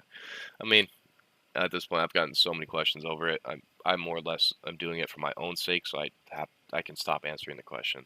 It's just better for me. I was gonna do it at one point, but I just decided right now, live on stream, I'm gonna do it. And it's nothing against any of you guys. I mean, I get it. I mean, it's my own fault. Not even fault, but just usage. Shouldn't we expect consolidation low probability because it takes? I mean, not necessarily. That could be a particular profile, but not always. More or less, if this thing was going to run today, it's going to be happening throughout the next hour, into lunch, into PM, much like we did yesterday. But there's no guarantees that that will even happen.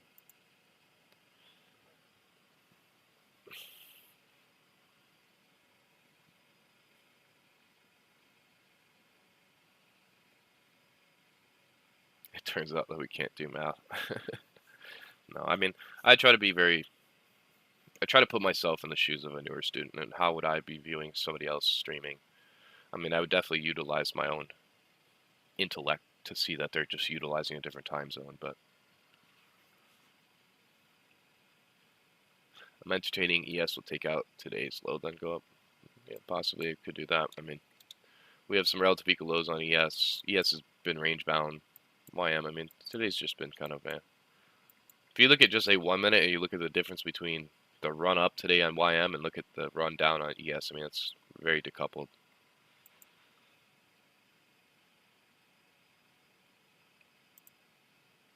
How do I feel about taking trades after AM session? At times it'll be fine if certain setup in the day and the profile for it. But typically I limit myself to silver bullet because I don't want to make more mistakes than is need be. I don't want to be on the charts longer than I need to. I don't want to spend mental capital sitting here for 6 hours in a day. I mean, if I don't see anything in silver bullet, man, I hop off and I go do something else. Like, there's going to be another day, another setup. If I'm away from the charts and the price moves to where I thought, then it is what it is. I mean, but on the flip side, I mean, you could get off the charts and price does not move where you thought, and you would have been stopped out, and you're happy that he got off the charts. So you have to, I always refer back to this. Whenever you're looking at rules and discipline, most of you, or even myself, we beat ourselves up for the times that, we should have gotten in a price, I shouldn't have followed my rules because whatever. But again, your rules are there in place to protect you. So you have to constantly look at the flip side of the discipline and rules.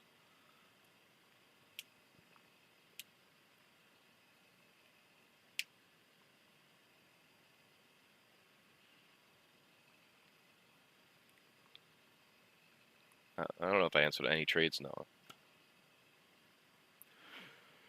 It very well could be. I mean, we still have about 5 minutes into this macro. I mean, if I don't see any sort of displacement, basically, I'm going to wait till New York local central time. I'll probably wait till about 11:30. And if nothing is happening by then I'm getting off and I'm done. But I suspect that we should, because we've engineered a lot of buy side in here.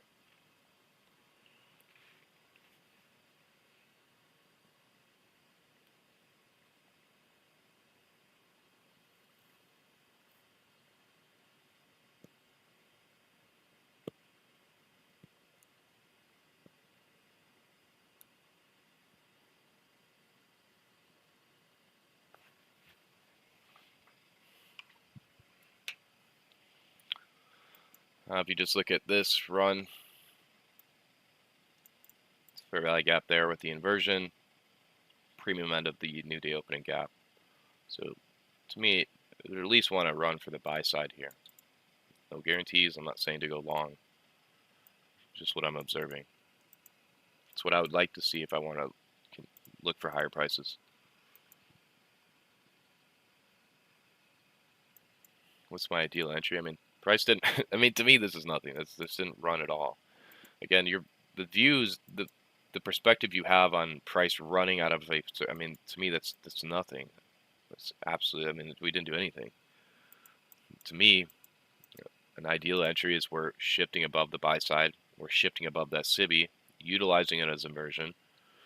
I mean, to me, a significant run is running 100 points that way, and I didn't do anything. But I mean, I'm not freaking out about a 10-handle move.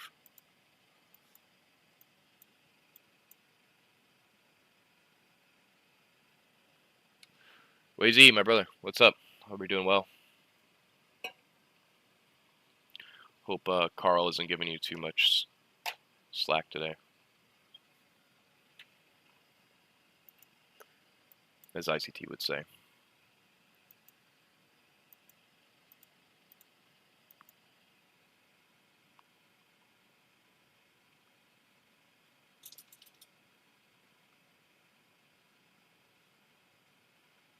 We didn't understand each other. We already had a run, and how do you catch the train per se? I'm not understanding what you're saying, because to me there's no train. There's nothing that ran. I don't know if you're talking about the run lower. I mean higher. I don't know what you're saying.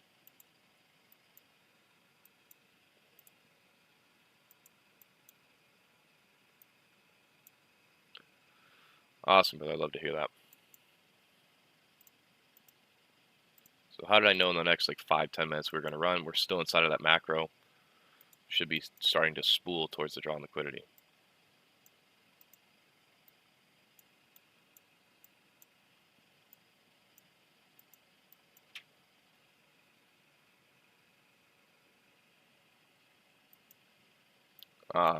Thank you, Flatwood. I mean, sometimes it's hard with text. I can't really understand.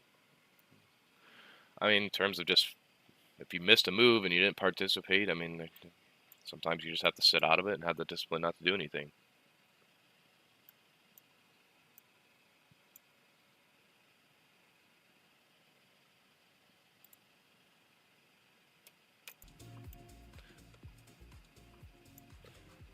I'll let you guys listen to what I'm listening to. This is what's going on in my background.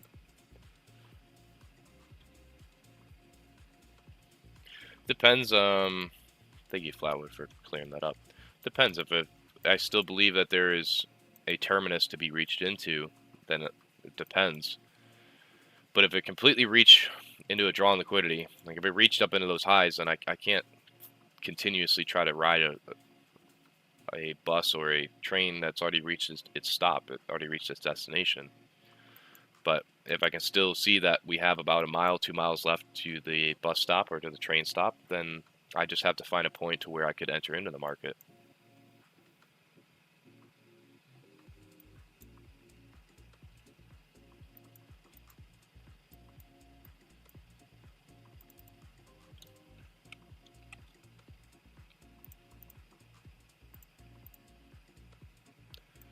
So that 5-minute closure is, I would have liked if we closed higher, closed above the old highs and were willing to rally.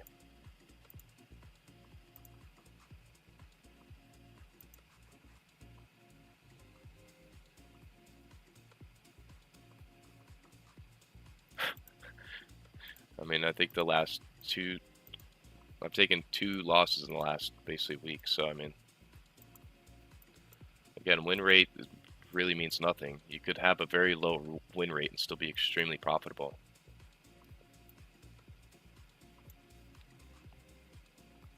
Thank you, Wazy. I appreciate that. Yeah, the sport's been crazy lately.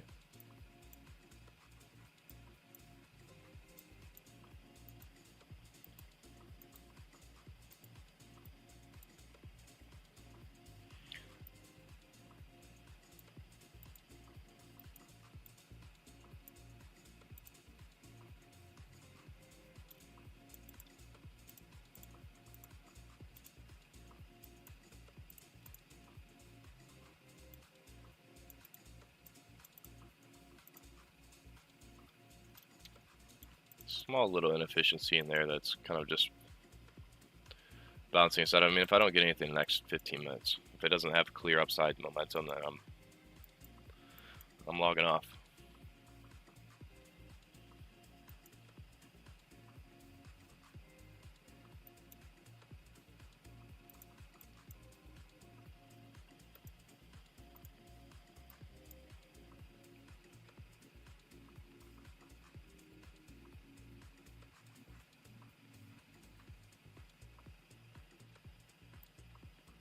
Oh,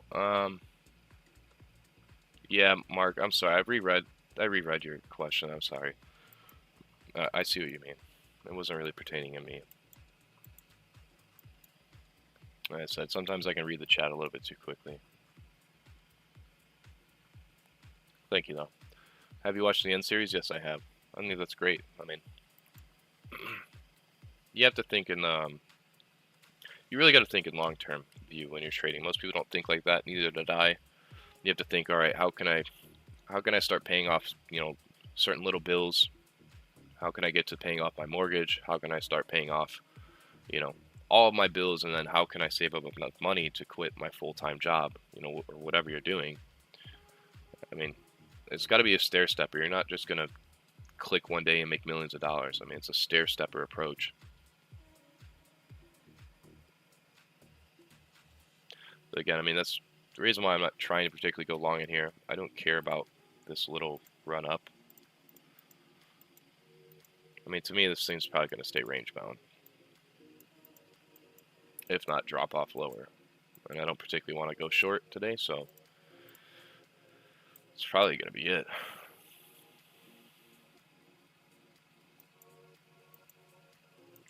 What does a day in the life of CJ trades look like? I might have to make like a vlog series one day. I mean, maybe that'll happen sooner or later.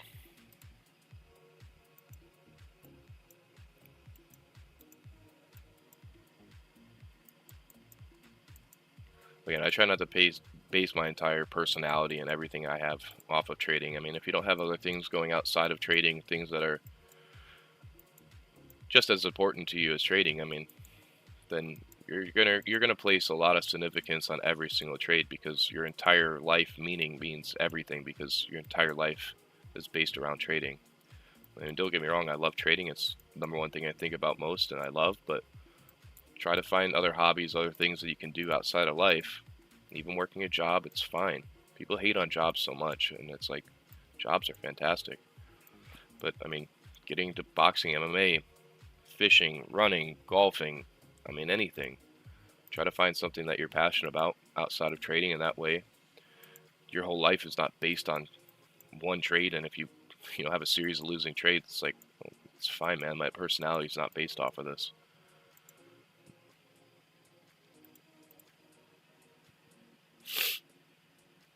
So, I mean, to be honest with you, I'm probably going to log off here. I just don't see anything. It may be a PM session type of day where if price starts to move in that intended direction that we're looking for, and I see that confirmation, then I could obviously participate in the PM session. And unfortunately, I won't be live for it. So I mean, but to me in here, it's not willing to displace higher. We're inside of consolidation. I'm not gonna try to push inside of these range-bound conditions. There's no reason to do so.